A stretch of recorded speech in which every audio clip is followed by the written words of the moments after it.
آرمانجا سردانا سروک وزیر ژاپن بو امریکا به مرما دانستاندنان بو لسر پرسن بازرگانی لخو یادکت کمبونا چاوره کریا سروک امریکا دونالد ترامپ و ریبر کوریا باکور کیم جونگ آن مجاره هر گرنگ بو سروک ترامپ گشبینه بو کمبونا سنگاپورا. We're going to have a great success. ام دی سرکفنک آمازن دست بینین از باور ناکم دی یک کمبون بید. رنگ درشتر بیتن اول پرسا دهان سالای و هر تمن دگود اول سردم سروکیم بری هات با چاره سرکرین. جبری دو هفتیان ترامپی کمبونا بلند هلوشان پشتی گوتارن تند جی پیونگیانگ لبریار خوجاره کدی گوهر پشتی نامکا دوستانه جی کیم جونگ آن.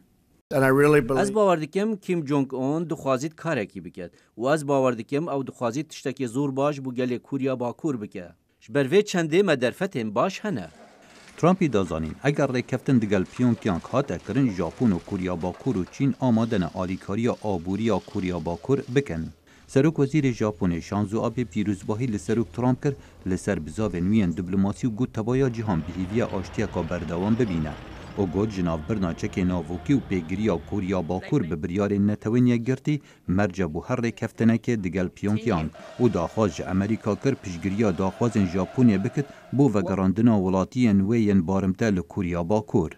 من هیویا کامزن هیا که کمبونا دیروگیا سنگاپور ده سرکفتن کامزن بید. وزیر دروی امریکا مایک پامپیو دگل کیم جونگ آن کمبو وکو بهرک ج آماده کاریان بو کمبونا چاوری کری او دبیجت جناو برناچک ناووکی مرجا سرکه بو هر رکفتنکه. امریکا هرتمو هر جار روم بود درباری نهیلانا چک ناووکی به درستی لنمچه اگر آوا کوریا گو وگر جی نابه ده بتنه بوان انجامان قبول بکن. پامپیو دازانین ترامپ و کیم هر وسط بحثی اولهی کوریا باکور و گش پیدانه و تکلین دعالی بکن. کار بدستن امریکا دبیجن جزای نفنتوی دیجی کوریا باکور و ببینین حتی جناو برناچک ناووکی و جزاین دی و بین سپاندن اگر بزاوین دیپلماسی به انجام بون.